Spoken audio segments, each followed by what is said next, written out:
안녕하세요. 레츠단쌤 데니얼 쌤입니다. 채널 첫 영상으로 미국 현지 학교에서 영어 수학 문장제 문제를 가르치는 방법 3 Read Protocol 333 리딩에 대해 알려드리려고 합니다. 영상을 보시고 아이와 함께 해보시길 추천드립니다. 같은 영어라도 일반 수학 문제와는 다르게 문장제 문제는 보다 큰 문해력을 필요로 하는데요. 그래서 단순히 수학을 가르치는 것과는 다른 방법이 필요합니다. 안 그래도 어려운 영어, 어떻게 하면 아이에게 영어 수학 문장제 문제를 연습시킬 수 있을까요?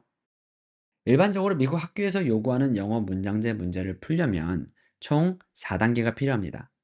먼저 문제를 이해해야 하고, 문제를 어떻게 풀지 전략을 세운 후, 세운 전략을 가지고 문제를 풀고요. 마지막으로 도출해낸 답에 대해 설명을 하는 거죠. 오늘 소개해드릴 방법은 이 4단계 중에 첫 번째로 아이가 문제를 이해하는 데 도움을 주고 연습을 시킬 수 있는 방법, 바로 333 리딩입니다. 333 리딩은 말 그대로 총 3번 읽는 걸 기본으로 하고요. 한 번씩 읽을 때마다 다른 것에 초점을 맞춰서 아이와 이야기를 하게 되는데요. 처음 읽은 후에는 context, 문제의 상황을 이해하고, 두 번째는 quantities and relationship, 상황 속의 숫자와 관계를 파악하고, 세 번째는 problem finding, 수학 문제를 찾아보게 하는 거예요. 학생의 숫자나 연령대, 문해력 레벨 등 상황에 따라 조금씩 다르게 가르칠 수 있는데, 오늘은 제일 기초가 되는 방법을 예시를 통해 자세히 설명해 드릴게요. 여기 수학 문제가 하나 있어요. George and Matthew are saving up money to buy a video game together. George has saved $20. Matthew has saved $30. How much more money did Matthew save? 조지와 매튜가 돈을 모아 같이 게임을 하나 사려고 합니다. 조지는 20달러, 매튜는 30달러를 모았습니다. 매튜가 얼마나 더 많은 돈을 모았나요? 라는 문제네요. 이 문제를 가지고 333 리딩을 해볼게요. 먼저 첫 번째 읽기의 목적은 문제의 상황 파악이에요. 처음 읽을 때는 학부모나 선생님이 문제를 읽고 아이는 눈으로 따라 읽습니다. 어떻게 읽는지 모델링하는 것인데, 이때 아이는 각 단어가 어떻게 읽히는지 보고 들으며 학습하게 되고, 또한 옛날 이야기를 듣는 것처럼 부모님이나 선생님이 읽어주는 걸 들으면서 문제 속에서 어떤 상황이 펼쳐지고 있는지 집중하게 되는 거죠. 처음 아이와 연습하실 때, 아니면 아이가 상황보다는 숫자와 질문에 집중하는 경향이 있다면, 첫 번째 읽을 때는 숫자와 질문을 가려주시는 게 좋아요. 여기 주어진 질문이 있고 숫자와 문제를 가렸어요. 이렇게 상황적인 요소만 보여주며 첫 번째로 읽게 됩니다. 선생님이나 학부모님께서 George and Matthew are saving up money to buy a video game together. George has saved, Matthew has saved. 이렇게 읽으시고요. What is this story about? 이게 무슨 이야기야? 라고 질문하시면 돼요. 질문하신 후에 아이에게 충분히 생각할 시간을 주시고, 만약 아이가 말하는 걸 어려워한다면 그림을 그리거나 글로 적어보게 하시는 것도 좋아요.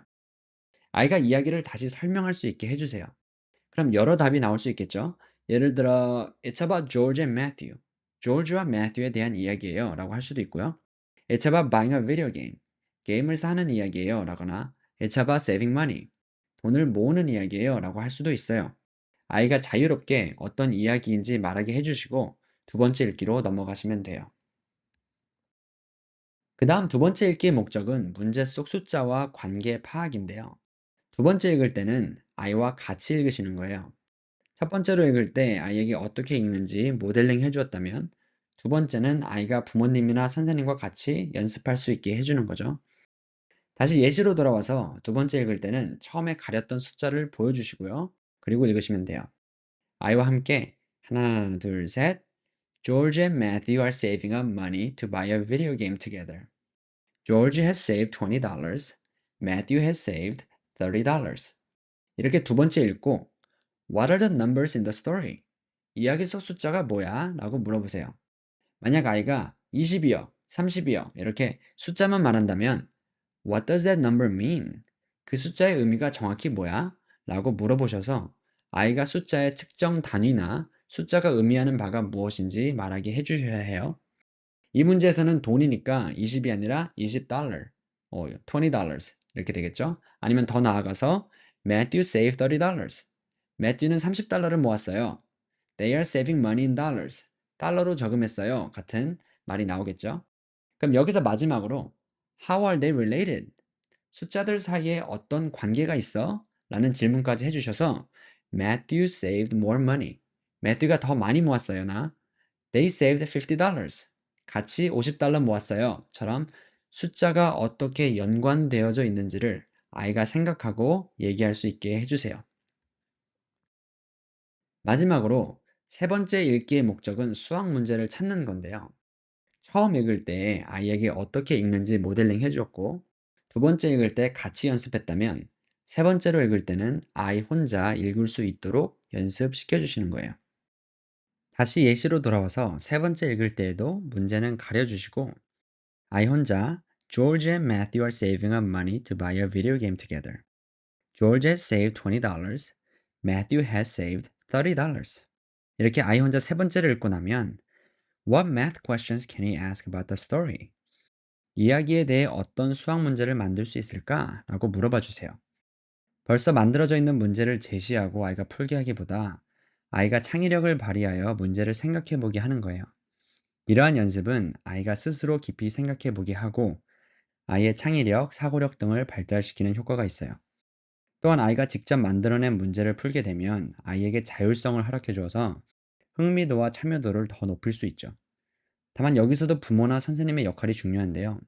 아이가 아무 문제가 아닌 수학적인 문제를 만들게 해주셔야 해요. 여기 예시에서 수학 문제를 만들어 보라고 했을 때 What video games are they saving for? 어떤 비디오 게임을 사려고 돈을 모으는 걸까요? 같이 수학이 아닌 다른 질문을 만들 수도 있으니까요. 이럴 경우 숫자를 사용해서 어떤 수학 문제를 만들 수 있을까라고 다시 한번 짚어주세요. 그러면 How much did they save together? 같이 얼마나 모았을까요? 나 If they wanna buy a $200 game, how much more do they need to save? $200짜리 게임을 사려면 얼마나 더 모아야 할까요? 처럼 수학 문제를 만들 수 있겠죠? 하지만 아이를 공부시키다 보면 아이에게 주어진 문제를 풀게 하고 싶을 때가 있으실 거예요. 만약 곱하기를 가르치고 있는데 아이가 덧셈 문제만 만들면 곱하기 연습을 시키기 어렵잖아요. 이럴 때는 여러 방법이 있는데요. 첫째로 아이가 만드는 문제가 주어진 문제와 일치하도록 대화를 통해 유도할 수 있어요. 물론 이건 조금 어려울 수도 있죠. 그래서 두 번째로 아이가 만들어내는 문제 하나, 부모나 선생님이 만들어내는 문제 하나, 이렇게 하나씩 만들어서 두 문제 다 풀어보자고 하는 거예요. 그러면 두 번째 문제로 주어진 문제를 제시하고 풀어보게 할 수 있겠죠. 세 번째는 333 리딩의 변형 버전인데요. 세 번째 리딩을 하고 나서 문제를 만들어 보게 하지 않고 아예 문제를 제시해 주는 거예요. 그 후 문제가 무엇을 질문하는지, 문제에 답하기 위해 어떠한 전략을 세울 수 있는지 등에 대해 논의하는 거죠. 이렇게 333 리딩, 3 read protocol에 대해 설명해 드렸는데요. 영어 수학 문장제 문제 연습을 시킬 때 영어 리딩, 문해력, 수학적 정보 이해, 문제 파악 등 다양한 스킬을 동시에 연습시킬 수 있는 방법입니다. 처음에 이 방법을 사용하여 가르치실 때는 좀 어려울 수 있지만 꾸준히 하신다면 이런 유형의 문제에 대한 아이의 이해도가 올라가고 아이의 실력이 쑥쑥 향상하는 것을 보실 수 있을 거예요. 하지만 문제를 이해만 했다고 끝나는 건 아니겠죠? 처음에 말씀드린 대로 문제를 이해한 후 전략을 세우고 풀고 설명하는 단계가 필요한데 이 단계들을 아이에게 어떻게 연습시킬 수 있는지에 대해서는 앞으로 새로운 비디오를 통해 설명해 드릴게요.